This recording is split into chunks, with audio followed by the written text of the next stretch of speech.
Alors bonjour à tous, bienvenue sur cette vidéo. Aujourd'hui on va parler donc du chapitre de géographie et on va revenir sur quelques points que vous avez vus cette semaine dans la séance 1. Alors pendant les vacances, je vous ai demandé de commencer à travailler sur ce chapitre, donc le chapitre qui est mer et océan, un monde maritimisé, avec la question comment et pourquoi la mondialisation transforme-t-elle les mers et les océans. Pour ça, il faut se rappeler qu'est-ce que c'est la définition de la mondialisation. La mondialisation, c'est la mise en relation des différentes parties du monde sous l'effet des échanges, qu'ils soient des échanges humains, comme on avait vu avec l'immigration, les marchandises, comme on va voir avec ce chapitre, les échanges financiers, ou encore les échanges d'informations. Donc, pour cette première séance que je vous ai fait faire pendant les vacances, vous avez vu à quel point le marché est mondial, à quel point le transport maritime est mondial et il occupe une place importante pour échanger les marchandises. Parce que notamment les porte-conteneurs permettent de transporter, comme vous voyez sur cette image, d'énormes quantités de marchandises, contrairement à un avion. Donc ce qui le rend plus économique et moins cher. Donc ça c'était pour vous faire pendant les vacances, c'était pour vous faire un contexte, c'est-à-dire comment ça se passe, etc. Et donc dans la séance de cette semaine, je vous ai demandé de voir un exemple concret à travers l'exemple du Bougainville. Alors le Bougainville, c'est un navire marchand, c'est un porte-conteneur qui vient de la CMA GSM, donc qui est une grande entreprise qui fait transporter les marchandises. Et je vous ai donné notamment un lien qui allait vous permettre de voir comment le trajet du Bougainville. Alors, je reprends la fiche qu'on a vue ensemble. Donc ça, c'est la fiche que je vous ai donnée. Le trajet du Bougainville, comment s'organise le transport des marchandises à bord du Bougainville. Donc là, ce sont les documents que vous deviez étudier pour répondre à vos questions. Donc les questions de 1 à 6, et je vous ai demandé de me rendre la question 6. Et je vous avais donné un lien Marine Trafic. Donc là, je clique dessus. J'espère que ça va me le mettre. Ah oui, c'est bon. Et à partir de là, vous pouvez voir le trajet du Bougainville. Donc là, en fait, ça va sur le site. Donc Marine Trafic, il y a un site qui est mis à jour tous les jours. Donc là, vous voyez le Bougainville, le CMA GSM Bougainville, la trace passée, l'itinéraire. Donc nous, on va s'intéresser à l'itinéraire. Où est-ce qu'il va? Donc là, vous voyez un bateau tout seul. Donc CMA GSM Bougainville, position reçue, le 4 mai à 16h12. Donc là, c'était où est-ce qu'il était le 4 mai à 16h12. Et donc le 4 mai à 16h12, donc c'était lundi, il avait passé la Réunion, donc il est en Afrique du Sud, et il se dirige en Maroc. Il va vers le Maroc en fait. Donc le Bougainville, donc là c'est sa trajectoire, et il devrait donc arriver au Maroc exactement où, je ne sais pas, au détroit de Gibraltar, donc d'ici plusieurs jours. Donc c'est vraiment un site qui est intéressant, et notamment si vous je sais plus comment on fait, mais vous pouvez voir après les autres navires qui y sont actuellement. Je sais plus comment on fait. Recherche peut-être. Enfin bref, je ne sais plus. Donc ça c'était pour le Bougainville. Donc vous avez vu que le Bougainville c'était un navire qui était donc assez grand, donc qui permet de transporter les marchandises et qui va relier l'ouest du monde. Donc l'ouest par exemple l'Europe avec la France, jusqu'à l'est notamment avec la Chine, l'Inde, etc. En passant notamment par des points stratégiques. Donc à travers la carte que vous avez dans votre manuel, si j'arrive à la retrouver. Donc ressources, je vous mets mon cours. Donc à travers la carte que vous voyez ici, vous pouvez voir que vous avez des principales routes maritimes qui permettent de relier l'est et l'ouest du monde.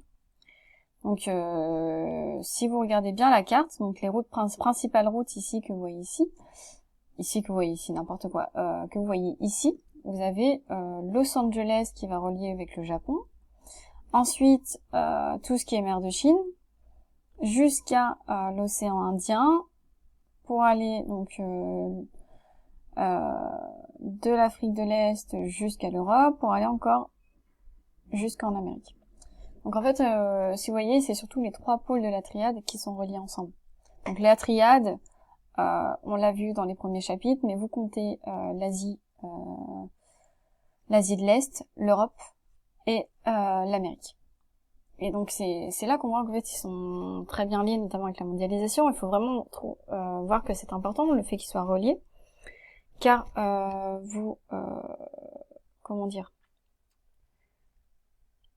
vous voyez que tout est relié. La France, enfin l'Europe va échanger avec l'Asie, l'Asie va échanger avec l'Amérique, l'Amérique va échanger avec l'Europe, et on le voit très bien avec les foyers d'épidémie. Les pays qui sont le plus touchés, ça a été en Asie, puis l'Europe, puis les États-Unis. Donc, il faut vraiment voir que la mondialisation, que ce soit les informations, les maladies, etc., si elles se propagent autant, c'est parce que les pays sont autant liés. Donc ça, c'était le point. Donc, cette voie, cette triade-là, lorsque vous voyez ces principales routes, elle relie les plus grands ports du monde et elle utilise donc des points stratégiques. Les points stratégiques à travers les canaux ou encore les détroits. Alors, je ne sais pas si vous connaissez la différence entre un canal et un détroit, mais un canal, ça va être une voie qui est créée par l'homme. C'est une voie maritime, une voie navale, une voie d'eau qui a été créée par les hommes. Donc, c'est-à-dire qu'elle n'existait pas au départ. Alors qu'un détroit, c'est un passage maritime entre 2 littoraux. Alors, pour l'exemple le plus simple, pour un détroit, vous prenez le détroit de Gibraltar. Vous voyez, vous avez l'Europe ici, il est ici. Vous avez l'Espagne, la partie sud de l'Espagne, qui est très proche du Maroc. Et en fait, comme le passage il est étroit, on appelle ça un détroit. Alors qu'un canal, ça va être créé par l'homme. Le plus connu, vous avez le canal de Panama, mais pas loin de chez nous quand même, en Méditerranée, vous avez le canal de Suez. Alors, le canal de Suez, il a été créé dans les années au 19e siècle. Notamment, c'était une volonté politique d'État. C'était en 1869 que ça a été commencé, et en fait il va raccourcir considérablement le voyage entre l'Inde et l'Europe de l'Ouest de 6400 km. Et en gros, Liverpool, donc qui se situe en Angleterre, jusqu'en Inde, donc jusqu'à Bombay, ça va être réduit de 42% quand même. En gros, vous gagnez 10 jours. Donc c'est quand même vraiment considérable, notamment lorsqu'on parle de marchandises. Donc ici, je vous montre des photos. Donc là, vous avez le canal de Suez, donc qu'il est actuellement. Donc ici, vous avez la partie Méditerranée. Et là, vous avez l'Égypte. Ici. Et le Caire est ici. Donc la capitale de l'Égypte. Donc là, vous avez le canal de Suez qui passe par ici. Ici, là, vous avez ce qu'on appelle le lac d'Assouan. Donc, c'est parce que vous avez un barrage, et ce barrage a créé un grand lac, qui va relier jusqu'à la mer Rouge. Donc, la mer Méditerranée et la mer Rouge sont reliés par le canal de Suez. Donc, le canal de Suez, je vous montre des photos. Donc, là, ici, vous voyez à quel point, en fait, vous voyez que c'est droit. Enfin, comment dire. Vous voyez que ça a été créé par les hommes. Et donc là, vous voyez des navires qui traversent le canal. Et j'ai une autre photo où là, vous voyez encore plus de navires. Donc, faut savoir qu'en 2010, il y a eu des travaux qui ont permis d'approfondir la voie du canal à 22 mètres pour laisser passer les plus grands pétroliers et porte-conteneurs. Parce qu'en fait, ces canals, pourquoi est-ce qu'on appelle ça des points stratégiques? On appelle ça des points stratégiques parce que ils sont importants pour le commerce et ils sont importants à être, dirigés et avoir une main mise dessus. C'est pour ça que l'Égypte, elle a une main mise sur le canal, parce qu'en fait, pour passer le canal, il faut payer une taxe. Il faut payer pas une amende, mais un péage. Et ça coûte assez cher. Et c'est comme ça que l'Égypte va pouvoir gagner de l'argent. Et en fait, le fait qu'ils investissent, notamment en 2010, il y a eu des travaux sur le canal de Suez, etc., pour approfondir, c'est pour permettre à des plus grands pétroliers de traverser, ou des porte-conteneurs, et ainsi gagner encore plus d'argent. Après, c'est quand même des points aussi stratégiques au niveau politique, parce qu'il faut savoir que vers les détroits et les canaux, vous avez des pirates, des trucs comme ça. Donc c'est vraiment des points stratégiques, et c'est pour ça qu'on les appelle comme tels. Parce qu'un passage stratégique, c'est un passage qui est dit stratégique, c'est dit sensible, et ça correspond donc à des zones de resserrement. Et En gros, quand ça devient étroit et que vous avez des terres sur les côtés, ce sont des passages obligés. Donc voilà, donc ça fait 10 minutes que je parle devant vous. J'espère que vous avez mieux compris ce que c'est un point stratégique. Et je vous dis à une prochaine fois. Merci à tous, au revoir.